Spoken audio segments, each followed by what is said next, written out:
Hello, everyone. Good morning, good evening, good afternoon. Thank you all for finding time and joining our today's webinar.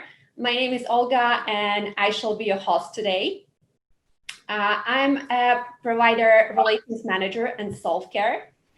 And welcome all to the roundtable discussion, Getting Started in Telemedicine Amidst a Pandemic, organized by Solve.Care, a global healthcare solutions company that seeks to redefine healthcare as we know it by leveraging blockchain technology. Just a little housekeeping before we start. If you have any questions during the presentation, please type them into your question inbox in your Zoom control panel, and we'll have them answered at the end of the roundtable discussion. And I'm super excited about our webinar and about the topic. During our last webinar in July, we were discussing telemedicine, if it's a short-lived trend or if it's here to stay. But now, a few months afterward, it's evident that telehealth is still on the rise and demand for its benefit past a pandemic is still increasing. The ability to meet some current medical needs without restrictions is fast becoming the desired way to access treatment and consultations. And moving forward, as usage of telehealth increases, more and more providers and patients are seeing benefits that telehealth can bring to the table. And as many providers around the world has already started implementing telemedicine program, a lot of physicians around the world are still wondering if that's the way they will have to offer their services now, and what are the steps to successfully adopt telemedicine into their practices. So during this webinar, we will try to answer some of these questions. And in the agenda, we have the list of them. So should a healthcare provider consider telehealth? What are the challenges and solutions when adopting telehealth? What are some successful examples of telehealth adoption? And what will telehealth look like in, let's say, next 2 years? So to answer these and other questions, we invited top experts in the field of telemedicine and healthcare. And we are really happy to have you all with us. And without further ado, and with a great pleasure, I will introduce our speakers to you. So the first one is Dr. Bhagwan Singh Ratta. He's a pediatric surgeon and urologist with more than 30 years of experience. Dr. Ratta is currently a consultant at Ruby Hall Clinic at Pune's first national accredited multi-specialty hospital. He received his training at the KAM Mumbai and also the internally acclaimed Great Ormond Street Children's Hospital in London. Having been involved in telemedicine for over a decade, Dr. Ratta is the past president of Telemedicine Society of India. Welcome, Dr. Ratta, and thank you for being with us. Our second speaker that I'm going to introduce is Dr. Amr Ajlan. Dr. Amr is a co-founder of Diagnostics Elite Teleradiology Company, the first officially licensed teleradiology practice in the Kingdom of Saudi Arabia and the Arabian Gulf region. Dr. Amr is an academic radiology consultant, primarily at King Abdulaziz University Hospital in Jeddah, and holding other various posts at private-owned hospitals. He has served as head of radiology at the University of Jeddah. The second participant, also from Kingdom of Saudi Arabia, is Dr. Ayman Eskander. Dr. Ayman is the other co-founder of Diagnostics Elite Teleradiology. He's an academic radiology consultant with years of experience in diagnostic and interventional radiology practice in both Saudi Arabia and Canada, with a degree in strategy in higher education. Dr. Eskander has led several radiology projects in Saudi and Canada, serving both the public and private sector. Thank you, Dr. Amr and Dr. Ayman, for joining us today. The next speaker is Mr. Daniel Hall. He's a specialist healthcare recruiter providing consultancy services for the procurement of doctors supporting the NHS and the private sectors, both in the UK and internationally. Mr. Hall's experience covers telemedicine services providing opportunities for both public and private sectors in adapting interoperability and integration into existing services. Hi, Daniel. Thank you for being with us. And the next participant is Dr. Carlos Garcia Bueno. Dr. Garcia is an attending pediatric gastroenterologist at Hospital Pediátrico de Sinaloa in Mexico and medical director of the Gastrointestinal Mortality Center at Hospital Angeles Culiacan. He's also the assistant professor of clinical pediatrics at the Universidad Autónoma de Sinaloa School of Medicine. Dr. Bueno interests include new technology and follows latest developments in blockchain. And let me introduce our moderator today. This is Dr. David Hanekom, Chief Medical Officer and Regional President, North America at Solve.Care. Dr. Hanekom has more than 30 years of experience in acute and chronic disease management and in leading critically integrated networks and multiplayer high-performing accountable care organizations. Prior to Solve.Care, he has served as a Chief Executive Officer of Arizona Care Network and has previously held the position of Chief Medical Officer at industry-leading healthcare companies such as SPH Analytics and Blue Cross Blue Shield of North Dakota. Thank you for being with us. And Dr. Hanekom, I give the floor to you and the other speakers. Well, thank you very much, Olga. Gentlemen, thank you for joining us today in very trying circumstances.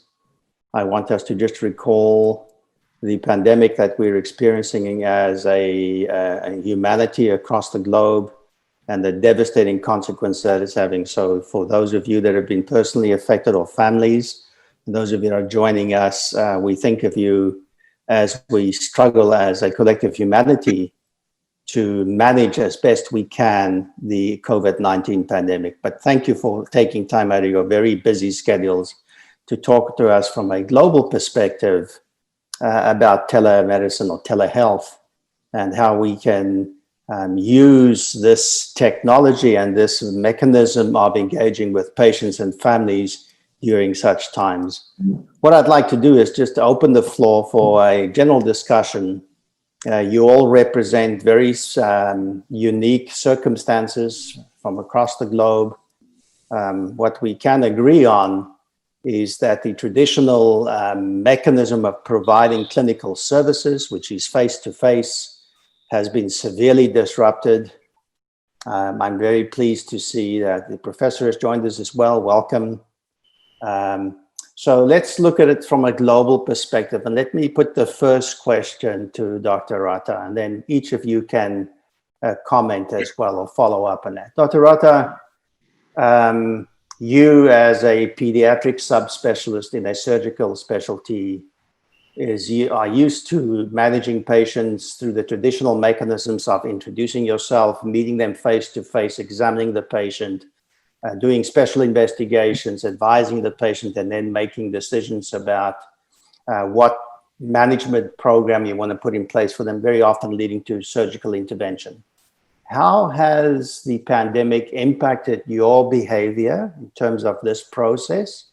And what role do you see for telemedicine or telehealth in continuing your journey as a pediatric specialist? Thank you, Hanekom. It's been an unprecedented challenge during this pandemic. What we are seeing is basically a wake-up call. You know, especially if you look at the infrastructure in our country, because the GDP spend is very low in India. And India being so massively populated with 1.3 billion population, and we have Himalayas, that is the northern mountainous area, and down south in Peninsula, we have the Ocean, we have the Bay of Bengal, and we have the Arabian Sea. You have the deserts, you have the jungles, you have a very difficult terrain for patients to travel to come to specialty centers. And obviously, during the pandemic, they were unable to travel such long distances. And if you also look at, let's say, whether a pediatric surgeon or neurosurgeon or cardiac surgeon or pediatric gastroenterologist, we are not more than 1,000 trained specialists to serve a 1.35 billion. I mean, it is almost impossible for one specialist to be able to cater to, say, 10,000 or 20,000 or 1 lakh. We are talking about huge numbers. So one surgeon is probably looking after some 8-10 million people. And it's just not practical. We don't have the time, we don't have space, we don't have so many things. So, but this wake-up call was really good because the doctor-patient interaction in person moved to a digital technology enabled teleconsultation. And especially if I've operated on an antenatally diagnosed baby with a urinary tract problem.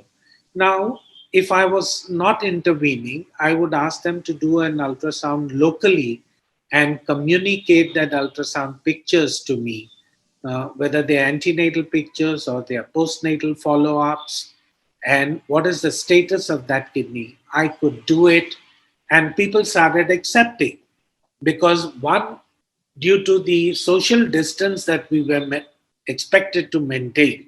So they were not willing to come. We were not willing to see the patients coming from far off places. So it became a kind of a trend that they would call you on the phone, they would call you, make a video call, and we could set up the timings and the protocols that, okay, this is me, this is my qualification, who are you, what is your background, can you upload all your images to me, all your renal scans in terms of the nuclear renal scans, etc., or even if it was a CT or MR Euro. It was a big help for people not to travel, get the advice, and unless it was an emergency.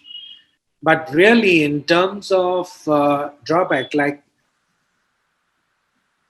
I'm doing a robotic surgery. Now, remotely to do that was impossible. And we do not have the legislation. So that's one of the drawbacks. I'm sure in times to come we will get there. But that was one of the challenges. The other challenges that we faced were that we did not have technical staff or skill development. And suddenly out of the blue, you found about 1,000 platforms in the country. So every doctor who was coming in was not sure, calling up, doc, do you think this platform is good, or shall I take that platform now? There were lots of things, the jigsaw puzzle, that they were not able to handle. And we do not have interoperability between the platforms. Mm-hmm.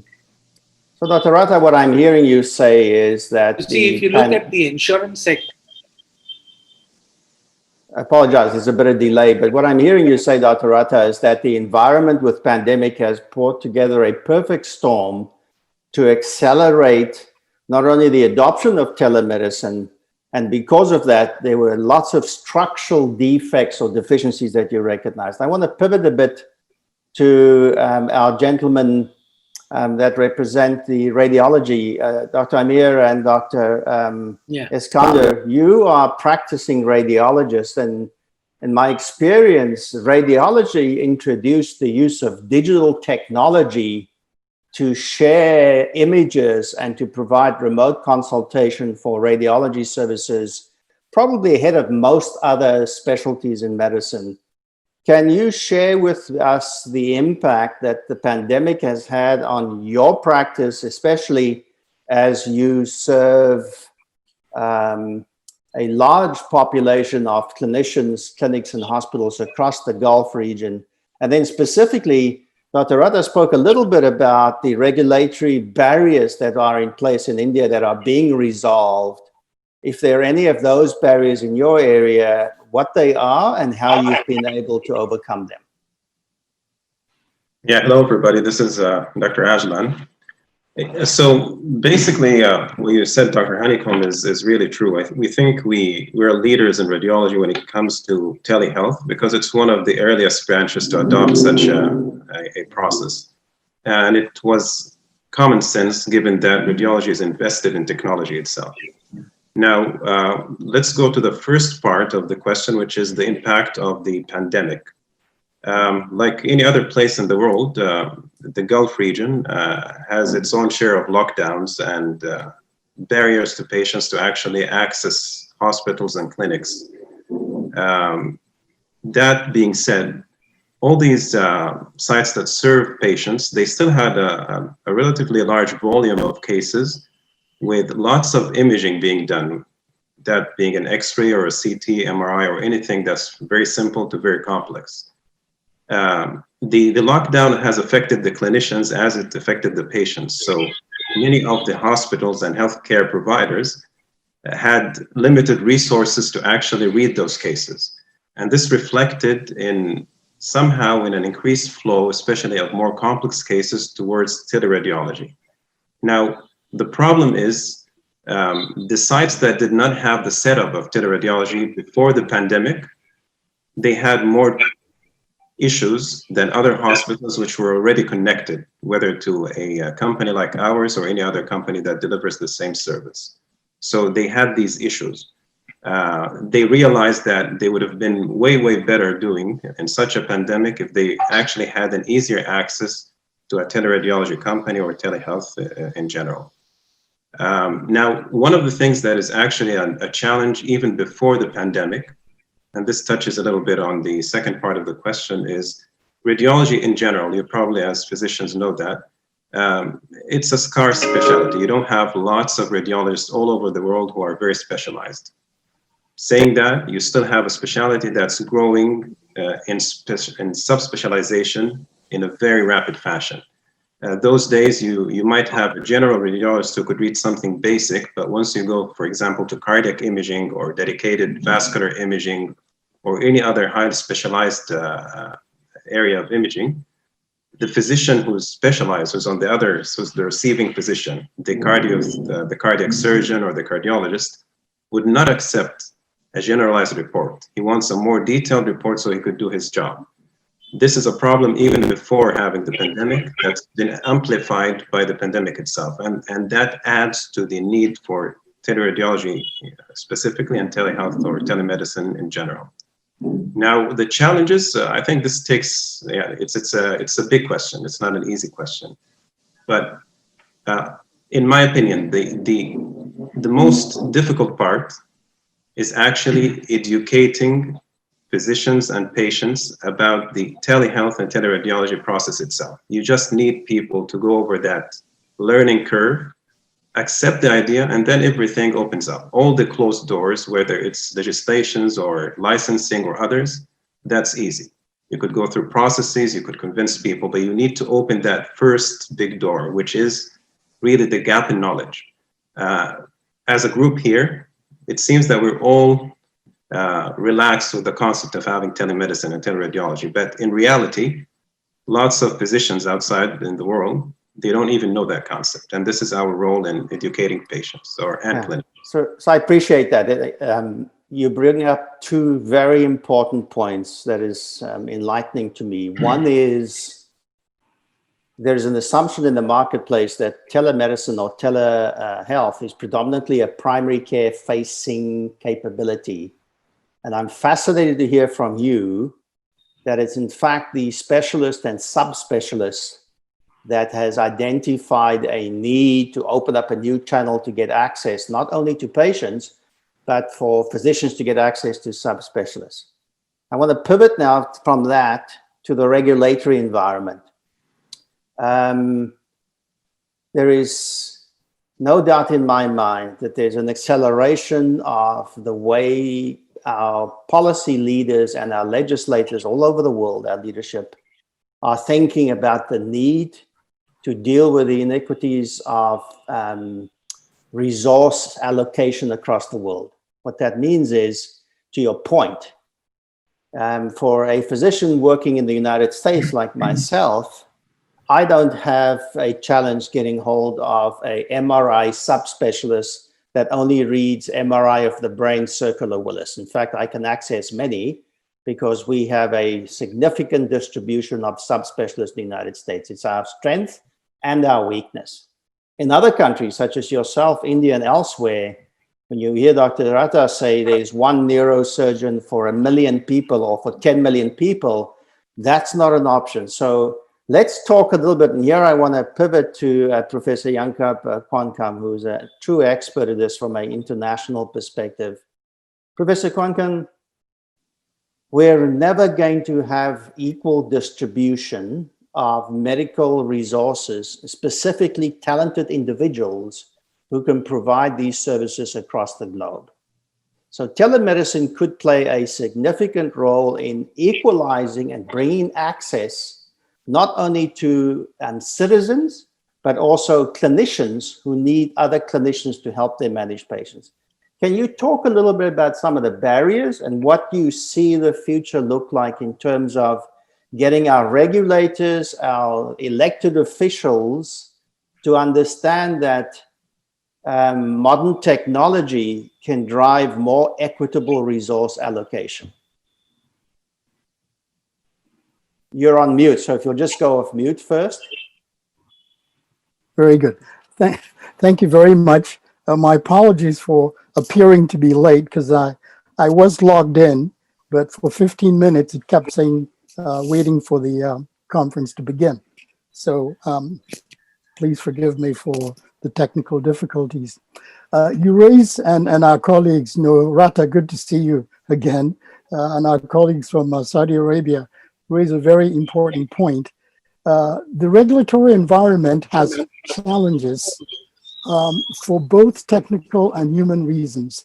The technical side, of course, is that technology is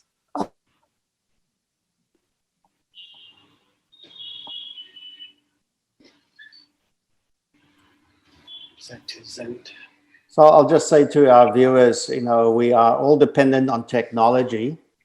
And as you understand, technology is not a linear event. And so we may have some issues with connectivity, et cetera, since we don't control that. And so we'll let Professor Kwankam, as soon as there he's back. Please continue. I'm very sorry. I'm not sure what's happening here.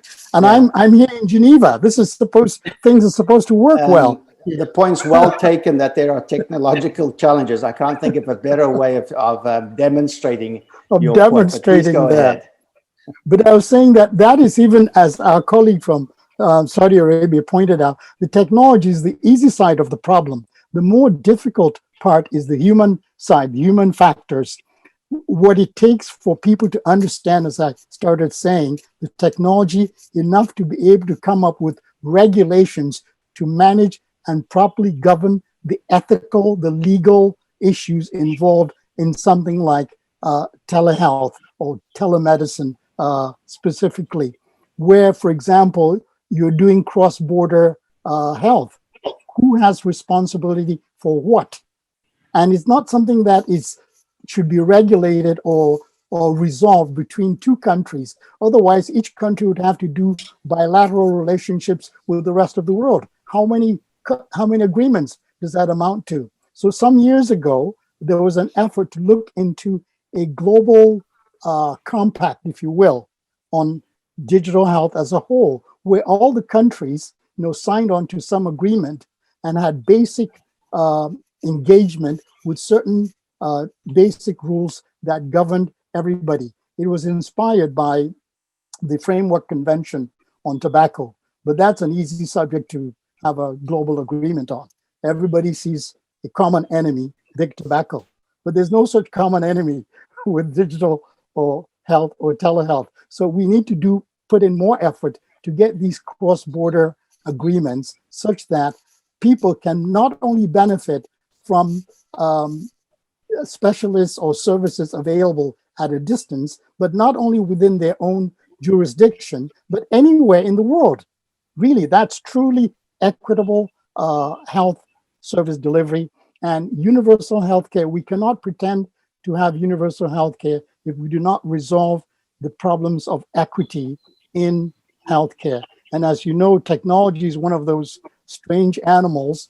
It enhances averages. Everybody does a little better, but it tends to exaggerate the disparities between the rich who can adopt more readily the technology and those who are less fortunate. So we have to target specific legislation, specific interventions to the less fortunate in order to make technology serve everyone equally.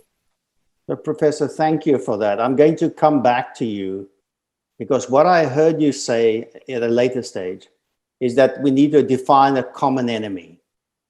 And it would be very useful to hear from you later in the meeting who that common enemy could be.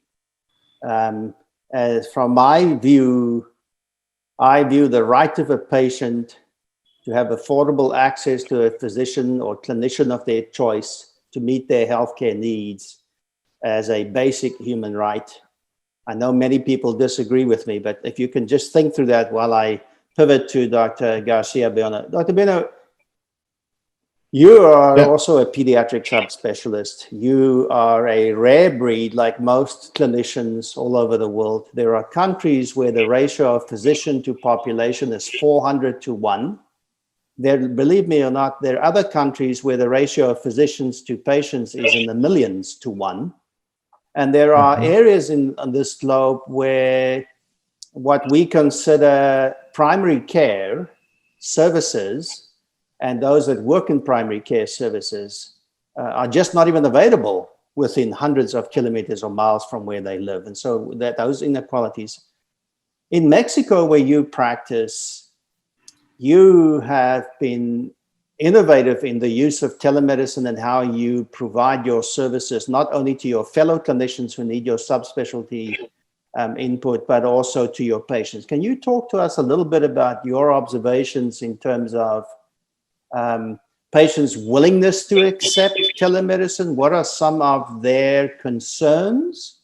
And what are some of the successes that you've seen in your area of the world? Yeah, of course. I started using telemedicine in Mexico, maybe we have telemedicine at big hospitals, hospital that you can refer the patient to big cities. And we have used it in the inside place, the nice camera to talk with the other doctor, the patient is right there. And then the patient feels comfortable to go to the big city to be seen by the specialist. But now I'm not a user of the telemedicine in my city.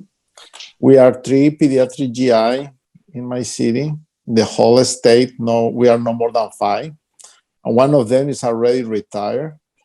Then I started using recently, much more often, telemedicine with the patients outside the hospital. Then it's very interesting that the ones that I had, it's more easy for me to start using telemedicine are the ones that are the follow-ups. Okay? The first consultation, they prefer to go to the office. Okay?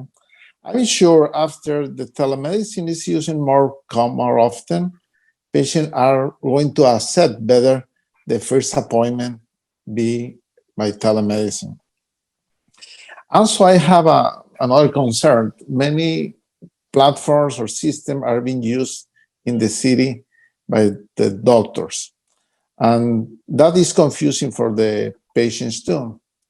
And I think one of the things that we can do in cities like me is create what you call over there the ACO, Account Care Administration. And many doctors are interested to use this kind of organizations. And in that way, we can set up to use the same labs, the same X-ray settings, the same platform.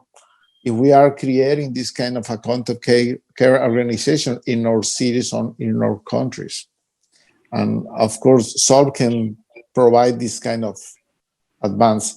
Other way, we are going to continue using different systems in the hospitals. And it's going to be more complicated for doctors and for the patients to start engaged to use this technology. Of course, after people use it, after the patients use it one time, and we give a good service to, a good questionnaire, try to explore the patients. I mean, the patient can help to explore and do the physical exam while we are seeing them. Sometimes with the help of the nurse in the first time, that is going to give more confidence to the patient that it's useful to do telehealth. And if the system can provide an easy way to send right away the labs that we need, the X-ray that we need, and also the feedback of this information to the physician, is going to be a good improvement in this kind of systems of telehealth. I don't know if you got the point about this. Thank you very much for that. I think what you're describing is a very interesting thing that we need to discuss. One is the issue of interoperability. From a patient-physician perspective, and this is certainly what I'm hearing from my colleagues in the United States and elsewhere, is there are literally thousands of telehealth solutions, technology solutions on the marketplace. So can you imagine a patient's view where the patient says, I have 5 physicians that I'm engaging with on a frequent basis that take care of me and my family. And this is not unusual. It's not unusual if you're a 60-year-old in the United States to have multiple chronic conditions, to perhaps see a primary care physician, to have an endocrinologist, if you have a pulmonologist, and all the various team members that are necessary to manage a complex patient. Clearly, the complexity of the number of clinicians involved in an individual patient is very high in the United States because of the availability of these resources, but it's complex all over the world. And if you're a patient and each one of those clinicians are using a different telemedicine solution, you cannot be expected to log into 7 different systems to talk to the person that you've built a relation with. The same issue is happening with clinicians. Clinicians are telling me that I have my electronic medical record or my paper charts. I have a telemedicine solution that I can contact some of my patients, but other patients that I have are not on that solution, so they can't access me, so you have chaos. So here, the interoperability and the multiple choices can actually result in further fragmentation of care coordination amongst clinicians and all the members in the team. And as you can imagine, trying to recruit a physician and educate them on which technology platform to use and why, and how to deal with some of these issues when they, as Dr. Amir suggested earlier, are not familiar with this technology as much as other specialties, can be daunting. So Daniel, to you are an international physician recruiter with some significant experience in bringing physicians to patients and to health systems who need their services. What are some of the challenges that you would face in recruiting clinicians to the practice of telemedicine as part of their clinical practice? And what are some of the potential barriers or solutions that you see in improving some of the interoperability issues that may result in physicians not adopting telemedicine as part of their practice? Thank you, Dr. Hannigan. I would suggest, as we go through, and we're here in a digital revolution, of course, during the pandemic, we've had telehealth services that have completely gone and completely grown during this period of time. Now, we're facing a global workforce shortage. And of course, each individual country, there's a shortage of physicians in various different specialties. Now, in one example, and sort of going on which the other gentlemen have mentioned, specifically with teleradiology and its current adoption within radiology services. Now, as we know, there's an international as well as national shortage here in the UK of radiologists throughout various subspecialties. Now, the adoption of technology is to help not to overwhelm the individual who's carrying out consultation or carrying out various diagnoses on behalf of the patients relevant to the original specialty, but it's to ensure that every single doctor and of course every single service can benefit from the adoption of telehealth services to reduce costs, drive efficiency, and help fill those shortage gaps of where they're not going to be filled realistically without more and more domestic growth per country of more radiologists and various specialties and doctors from various specialties coming into the services. Of course, current barriers is the fact that we have a shortage. It's the fact that we're facing 1.5 million skilled healthcare worker shortage when we come into 2035, which is a scary thought. Ultimately, this is going to have an impact on patient care. It's going to, due to the pandemic at the moment, systems are being overwhelmed. So therefore, we need to have solutions in place to ensure that healthcare facilities, organisations are not going to be overwhelmed. Patients are going to be able to have that access to care from a specialist. The referral network within telemedicine is crucial. If you cannot access a paediatric ophthalmologist or you cannot access a paediatric gastroenterologist, and it varies. Of course, you want to create that accessibility for the patient to be able to see the specialist in order to have the doctor relieve the discomfort or disease that the patient is facing, whether that's a short-term, medium-term, long-term, or an ongoing health implication. So, of course, there are certain solutions in place. Of course, we understand there are thousands of telehealth solutions, various entrepreneurs from various different backgrounds looking to create incredible, innovative solutions in order to help drive the adoption of telehealth services as a whole.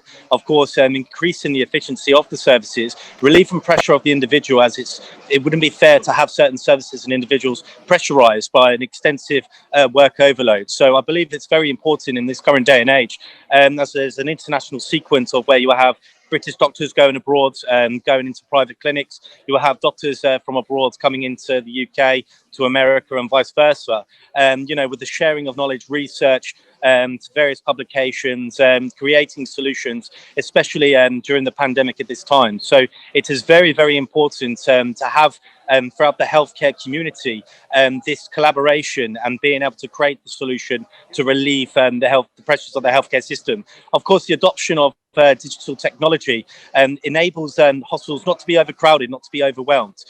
Video consultation and digital consultation being carried out in order to ensure that healthcare facilities are not overwhelmed. Of course, those without access to technology, you have to keep the doors open. So there's a give and take here. So those who have access to technologies will have access to the digital system. Those without access, naturally, the doors are open for them. Well, Daniel, thank you very much for your comments. I'm going to pivot the group now to, I'll ask a question and then I'm happy for any of you to comment and have a discussion amongst yourselves. One of the things that I hear very commonly from clinicians and patients is the data security. Patients understand that their personal health information is really very sensitive information. And they want to be assured that when they use any technology, excuse me, or share that information, either locally or across a region or across countries across the world, that it's safe. And we've heard much spoken about that. Physicians have a similar concern that they want to make sure that the information that they generate, gather, and that their recommendations are securely and confidently shared with the patient and family that they're treating. And we have laws and regulations all over the world. So it sounds to me, excuse me, that there's a need to put the patient at the center of not only having access to their health information from all the different health providers, but that they also allow them to control the distribution of that information across technologies to meet their healthcare needs with very explicit consents and for a very specific reason. So that kind of interoperability and patient-centered control. As you know, blockchain is touted as a potential way to provide very secure information security and allow for auditability and transparency in terms of the transactions without giving up the security of what's the content of that individual's wallet. I'm very interested in your views on how do we use potentially blockchain in telemedicine, telehealth to meet both your needs for security and those of your patients. Your thoughts about that, some of the challenges you see, and I'll open the floor to anybody that wants to. If you'll just put up your hand and then I can point to you. Go ahead, Dr. Rata. In the very first place, blockchain is an absolute new technology for India. It's been talked about in the last couple of years, but we haven't gone to artificial intelligence yet, machine learning or big data. Forget analytics and other things. We are working in silos. And there's so many silos that the only way to probably stitch them together into a single ecosystem would be to have a blockchain exchange. And that's where probably transparency will come, security from patient point of view, doctor's point of view will come. But since the telemedicine practice itself was not legal in India till the COVID hit, and whatever documentation, white paper on behalf of Telemedicine Society of India that we developed and presented to the Niti Aayog and ministry was collecting dust for 1 year. The day the lockdown got announced and the very next day we had the telemedicine practice guidelines that came into vogue. Now, obviously, because of the pandemic,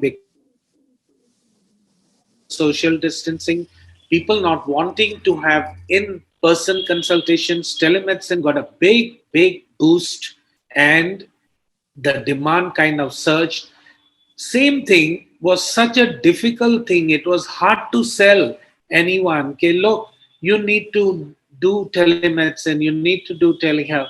You've had your surgery. Why do you want to travel 100 kilometers to come and show me your wound, which I'm going to take 1 minute to look at? You could save so much money on travel, distance, everything. No, it wasn't accepted. But come COVID, and now there's a huge demand from the patient as well as from the doctors. And in the last 6 months, the amount of CMEs each doctor has attended, it's like everyone is practicing Zoom medicine. All the CMEs have been on Zoom platform, and so we are called Zoom doctors or Zoom patients now. And in the whole bargain, people have forgotten about the ecosystem, which must not only be the telemedicine practice guidelines, which will eventually turn into a telemedicine bill and be passed through Parliament as a telemedicine act. It's a matter of time. But they have to consider the value chain in this ecosystem, because right now they're only talking of healthcare delivery segment. The pharmacy, the medical devices, the insurance, they're not at par. They're not. So the liability currently is only on the physician, the provider. So if tomorrow we have a blockchain technology, question will come, would you also take the liability? Would you have a division, like division of labor? Would you have division of liability? That would be the way forward, because if the entire ecosystem is equally addressed and all the value chain is accepted, then I think it will be a big step forward.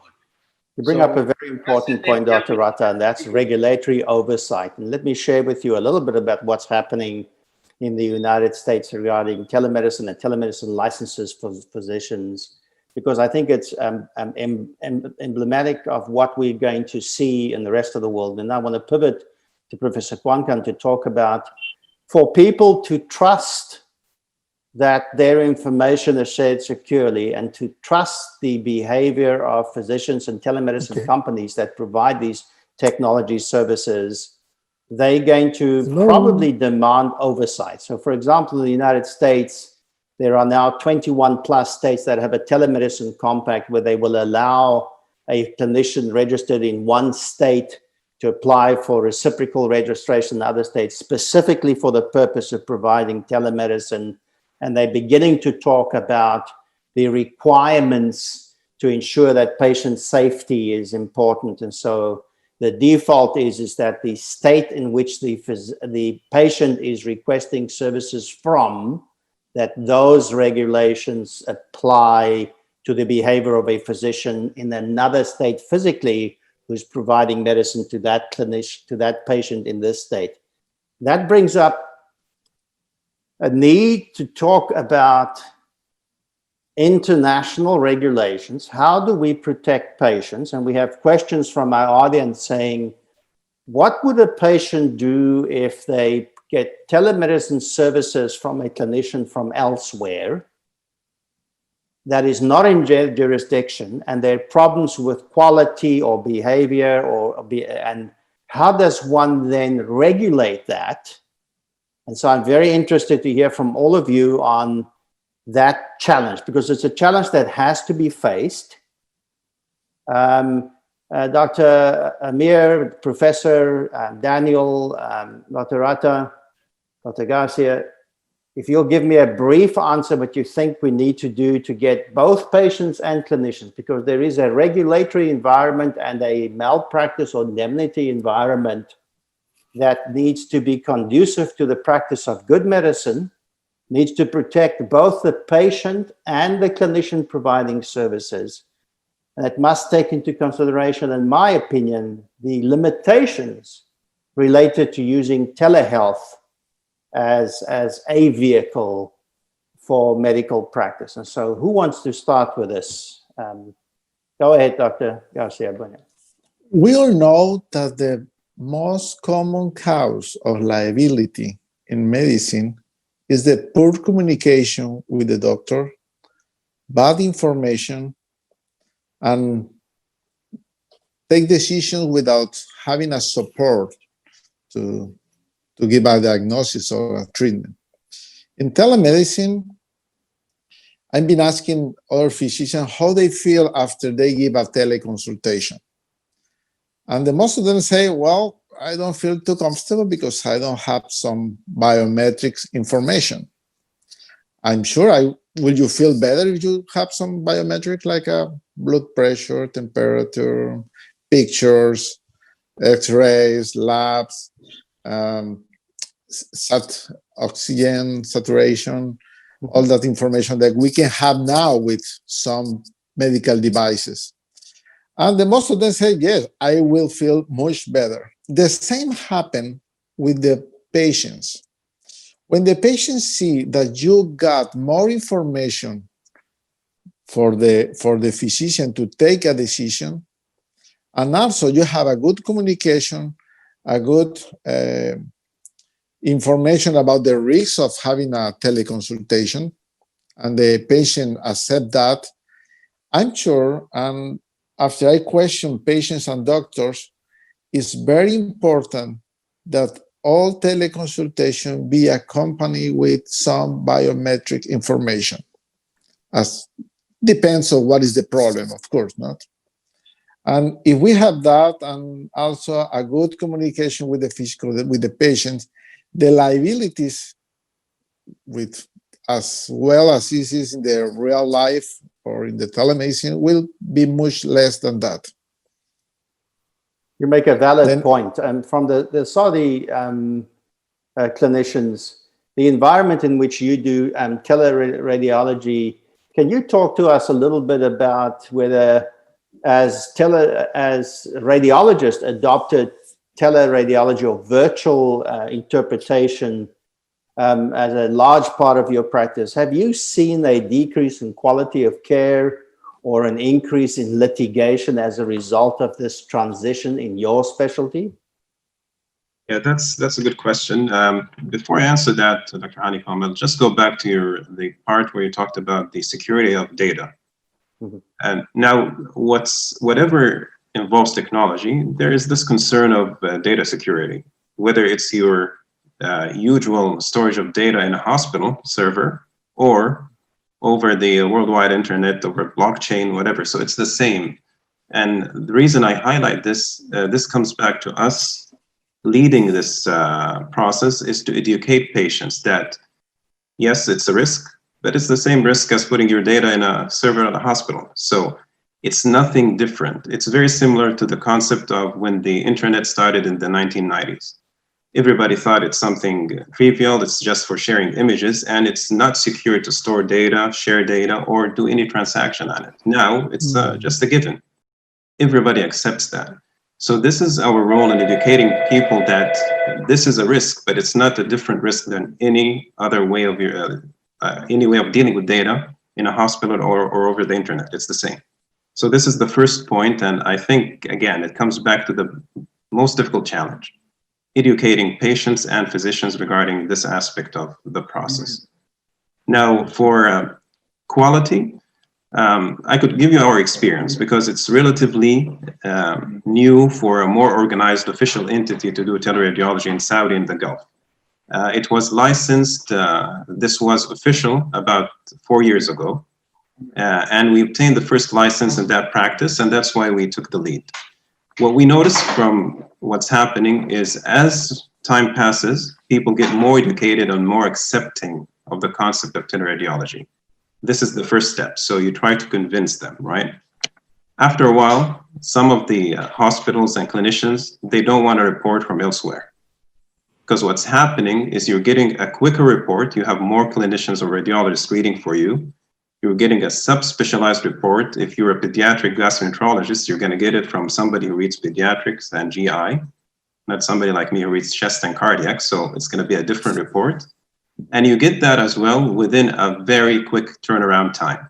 I could tell you we promise sites for an emergency, we promise them an emergency read within less than an hour, but our average time is about 15 to 20 minutes. We promise them for outpatient cases, 24 hours. Our average time is 6 hours. So what we discovered is that we're under-promising, we're over-delivering, even doing that unintentionally because the technology helps you do that. So the first process is really educating people, going through the phase of convincing them a bit, and then it shifts. It becomes more of the real thing. People want more of this better quality. Now, after that, and this is also, I think, clear to some of us, but not everybody, is when you do it that way, you're Uberizing the process, right? So what happens, it becomes cheaper. And if it's cost effective, when you go with that to a government or a private entity, nobody's going to say no to that. They're going to pay less, have a quicker report with a better quality. Well, thank you for that. So here's an example of the transition to a virtual or digital channel for service delivery. In this case, teleradiology, driving not only efficiency, but increased provider patient satisfaction and lower costs. Makes absolute sense to do that. Obviously, that's not applicable to all specialties, but I think what we will see is that each specialty will figure out the most effective way of applying this technology to their field to drive essentially what I would call what's well known in the market is the quadruple aim: better care, more satisfied physicians, more satisfied providers, and potentially lower cost. One of the challenges that we face when you do that is that it may threaten some aspects of the economic viability of health delivery systems all over the world. You can imagine the benefits of getting access to a subspecialist to provide services. At the same time, I think there needs to be a realization that in-person services are going to remain a large part of how we practice medicine and provide health. So I want to pivot to Dr. Koinkan. We're getting lots of questions around what do we do collectively as a healthcare community to say to our regulators, listen, technology has brought us to a place where we can reimagine the distribution of scarce human resources. I mean, we're not trying to deal at this stage with, do you put an MRI machine everywhere as an example? It's just not possible. But one can make the world flatter and take scarce skills and distribute it and make it available to a larger part of the population internationally. So, Professor, who's the common enemy? And what should we do to activate clinicians and regulators to start saying, listen, we need to have a serious discussion. We need to understand that humanity is under threat by a common enemy, and it is time to take the scarce resources and get their input on how can we take those resources and extend it to a larger number of our fellow citizens. So that's a big question. Here we go. It's my last question. I'm going to say to the panel, go ahead and share with us your thoughts. We'll start with you, Professor.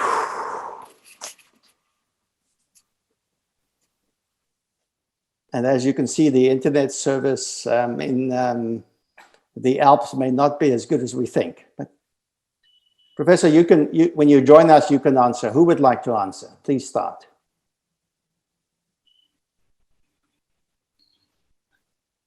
Daniel, what are your thoughts? Yes, certainly. Thank you again. My thoughts on this would be basically, given the whole scenario and the whole circumstance, and of course, given the various factors where it comes into various legislation, policy, centralising the process, bringing both the patient and doctor closer together, and bringing that familiarity, which a lot of people seek to have with their doctor. I think in terms of getting the right legislation and policy right, the readiness to adopt various factors such as blockchain, certain telehealth services, like I've mentioned briefly earlier today, to help drive efficiency. And work within the various value-based cost models to bring the cost down and help drive efficiency. My thoughts on this, certainly with the various solutions that have come to light, of course, various different telehealth services that have come sort of increase. I think, putting patient safety is at the very heart of any healthcare institution or any universal private healthcare service. And it's in everybody's best interest when it comes to patient safety. Of course, certain liabilities that fall within doctors, certain parameters of practice that have to be identified to ensure that we have that doctors are who they, of course, say they are, they're qualified to practice. At the same time, bringing for patients, being able to have that access and have that safety with the specialist and whom they will be receiving treatment from. So I think from these various different circumstances, and of course, like I say, with the utilisation of telehealth services, and of course, being able to help embed this and integrate into localized networks, whether it's through primary care, through secondary care, relieving emergency services, reducing ambulatory pressure off the ambulatory service as well. I just think it's an incredible spur of innovation, how this is then going to be able to then piece together and also help push and drive efficiency and as we get to that stage. So I think in all the formalities and those that have that access to specific individuals, those that can help drive in these certain circumstances. I think it's a matter of being able to use such as like the NHS Clinical Entrepreneur Programme for those with innovative ideas to help bring forward solutions, bring forward for stroke, bring forward geriatric medicine, for radiology, all the specialties out there, utilising the privacy and safety concerns for patients. Confidentiality is key, and to ensure that the safety of everybody is there put at the foremost and at the front of any practice. Right. I appreciate that, Daniel. You've dropped off from a sound perspective.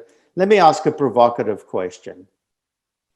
I would have assumed that the pandemic crisis that is impacting every country in the world and essentially every village in the world would have brought the world together to fight this in a uniform way and at least talk about it. You're all aware of what happened with the World Health Organization and the American administration's view to withdraw funding. Why have we not seen more unity and openness to fight the pandemic from a global perspective?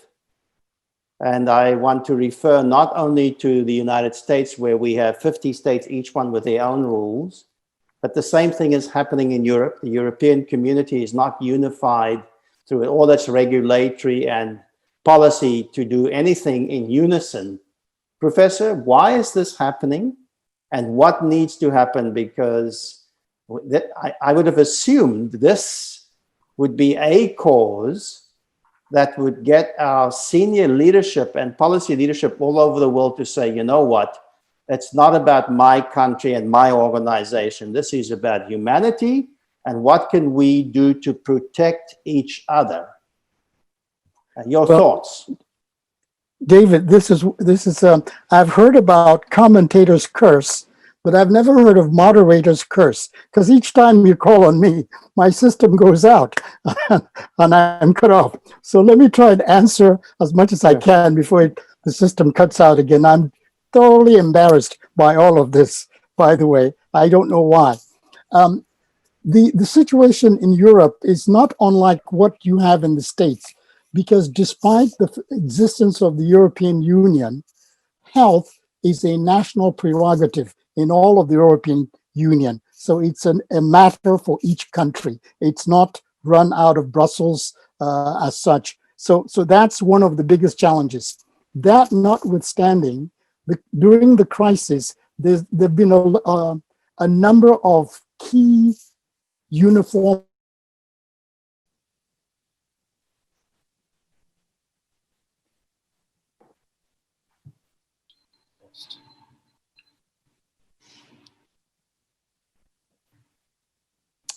I hope this is not moderator's curse. I'm happy for somebody else to moderate this. What I would suggest when Dr. Kwan can come on is that he turn his video off. Sometimes that helps with bandwidth. The weather must be cold in Switzerland, and so a lot of people are on the internet. But yes, I was saying, I think what you should do, let's try this. Can you turn off your video so that the less bandwidth, and hopefully we can hear your voice as you answer, because we really want to hear your input. Go ahead, please. Okay, thank you. Yeah, and here we are, as I said, in Switzerland. You would never have thought that bandwidth was an issue in a place like this, but here we are. No, I started saying that despite the health being a national prerogative in the European Union, there were instances where the countries came together and actually uniformly made decisions as a collective. One of those was the acquisition of PPEs.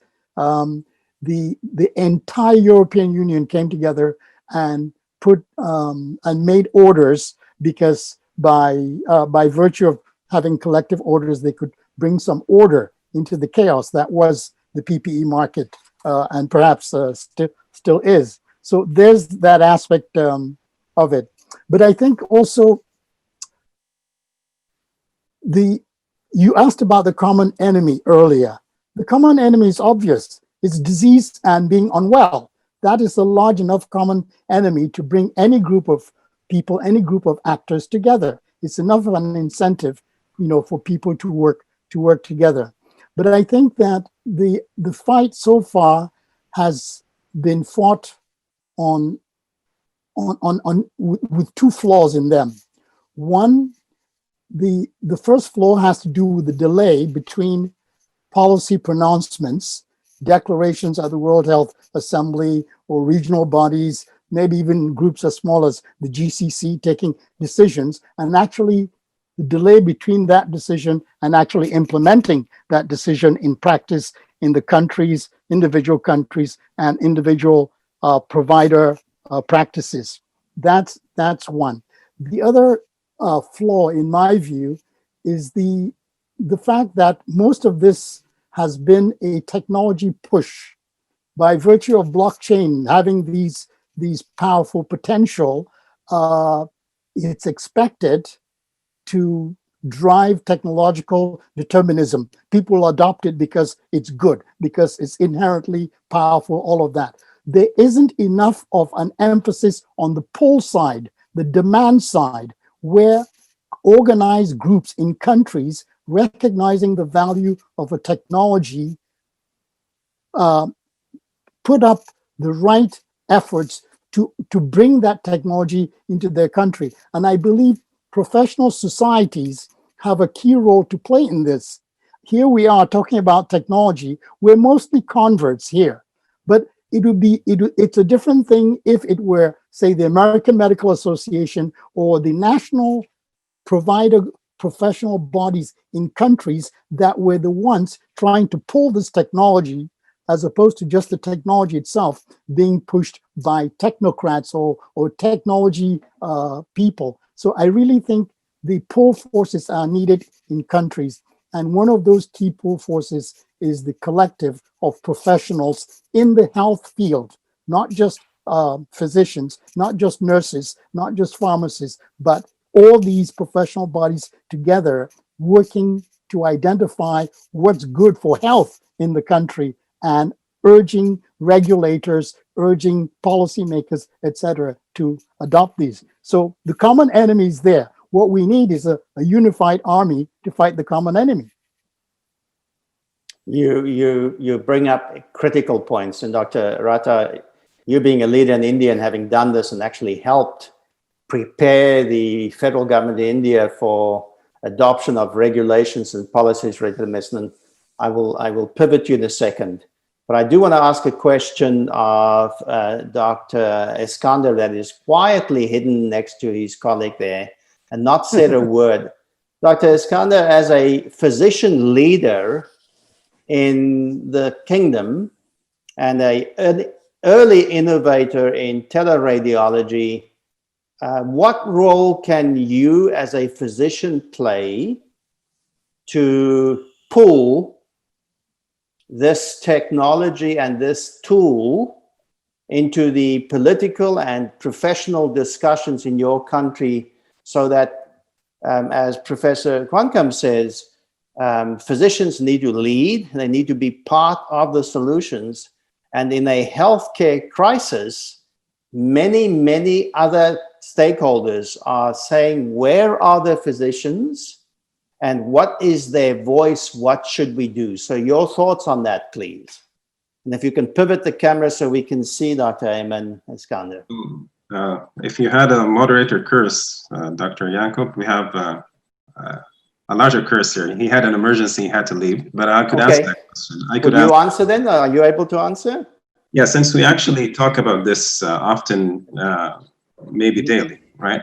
I really know how we think as a group of this, but we're a small teleradiology group. It's not the general picture, and that's what we would like to convey to physicians, healthcare workers, and patients. Now, I think for us to actually have the leap to go to governments and regulators, you need to have a proof of concept, and that's what we're actually trying to do.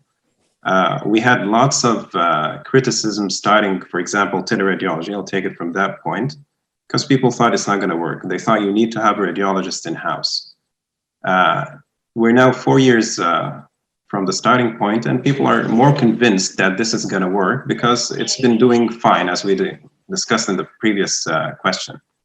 Now, we have to show our work.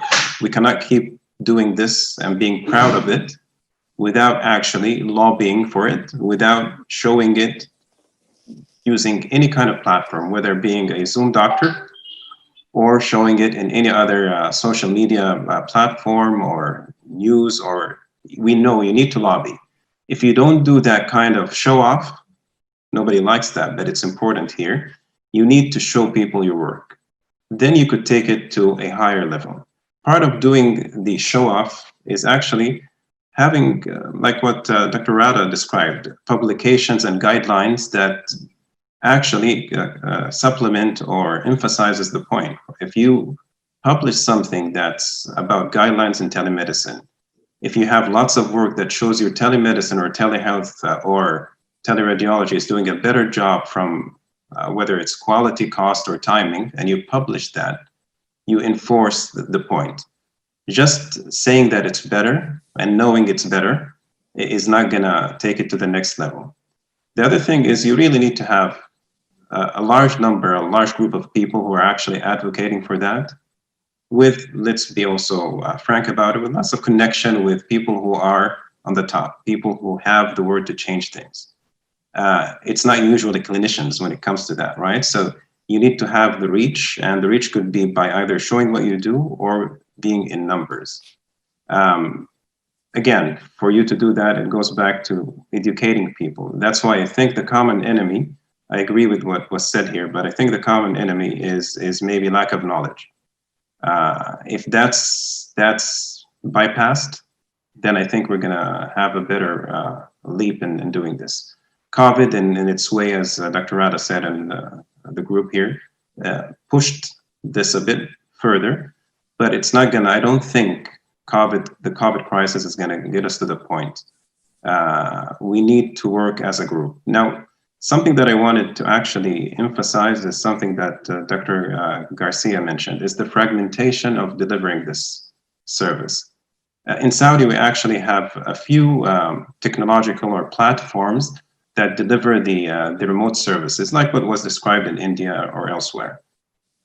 That's not gonna work well. If you don't have a big player, a Facebook of medicine, let's say that, if you don't have a Facebook of medicine, piling up all the healthcare workers and the clinicians and whoever is a third party who's interested, we're not gonna go far with this. This fragmentation is not gonna help. It's very similar to what's happening with, let's a simple analogy is the Facebook thing. If you did not have the Facebook, you would not have this social media interaction to this degree. So we need to do that. Blockchain is an amazing way to go in that direction. And I think a group like this and people who are attending the meeting, it's a good starting point. But again, the great enemy to bypass is lack of knowledge. We need to show off our work. We need to have that in big groups and then reach to the people in power. Thank you for that. Dr. Atta, you have been very successful and you have a fascinating history and experience with taking it from concept to creating an organization to advocating broadly to finally getting the regulators to listen and to make changes. Talk through us what you've learned in terms of how do you activate the critical stakeholders in the best interest of the patient to get to a place where the public and your colleagues will consider looking at something and doing the things that is suggested to make it successful. It's been a long journey, yes, but focus has always been patient-centric. Do not do anything that does not favor the patient. If that is at the core of your heart and you are doing all the things around, it is for the patient's safety, it is for his security, it is his data, and whatever I need to do, it is for the patient. And if that is very clear, fundamentally, you are on the right track, because you will not do anything which goes against being patient-centric. So as you build up your colleagues, you create kind of small talks here, small webinars there, little CMEs. So you kind of get about awareness, informing them, bringing about telemedicine knowledge, information, form groups, then make little champion. Okay, I have so-and-so champion in this area. Give him a little push. Okay, you take this forward, you do it. I'm at the back end. I'm going to support you. I'm going to give you all that you need. So make one champion makes another 5 champions, and those 5 make another 5, and the ball gets rolling. where we had a membership of less than 100 people in the Telemedicine Society of India. It's today amazing we've crossed thousands. UNCUP would remember when in 2006, UNCUP had come to Pune and we had organized the first international conference on telemedicine, e-health technology for the patient. And we had Richard Granger from National Health Service at that time, and who was then spending it was one of the planet's largest technology project, £6 billion, and it was a taxpayer's money. And they were trying to construct a single spine where all the interactions that happened and the data went seamlessly. Now, we tried to do that to a certain extent here, and there were failures after failures because there was no unity. There's no standard. So the government formed a national task force wherein the standards were set in. And then came the electronic health record. Then came in we are still struggling with interoperability issue, but it's matter of time that one platform will start talking to another platform, or probably they will all get stitched together into a single exchange, and one exchange, or maybe the whole country is divided into grids, and then we have these exchanges, one talking to the other interoperably. So if I am today in Mumbai and tomorrow I am in Delhi, my data is gone kind of in a very smooth fashion. So by lobbying, by talking with the concerned people, we now have a national health policy declared in 2017. And from that policy, one of the major things that has happened in this year is that every national in this country will have a single health ID. And he will have a single electronic health record. So when that happens over a period of time, it'll go a long way, because the regulation simultaneously is evolving as the technology is evolving. So the regulation is trying to keep pace. Today, only a registered medical practitioner is responsible. Why not the medical device? Why not the insurance? Why not the technology platform? So in a matter of time, one circle brings another circle and another circle, and hopefully it will be like an Olympics with 5 circles, and the entire ecospace is occupied, and we would be in a better exchange system. No, thank you very much for that. What I'm hearing is that it takes time. There are a large number of stakeholders. We have to take into consideration buy-in from the clinicians, from patients, from regulators, from the professional societies, etc.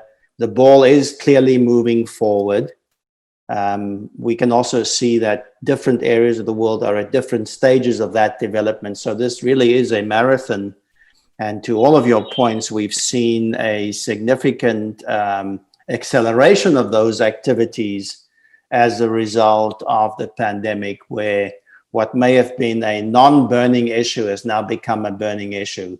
But I think the point is very well taken, that starting and by educating the multiple stakeholders is a very good step. Second piece is to make sure that the technology meets the needs of the stakeholders. In other words, the needs of the patient is going to be a critical thing that I believe that physicians can rally around all over the world. Most individuals engaged in healthcare delivery have the interest of the patient at their heart. And I'm reminded of a quote from a very famous physician, Dr. William Mayo, who said that the best interest of the patient is the only interest to be considered.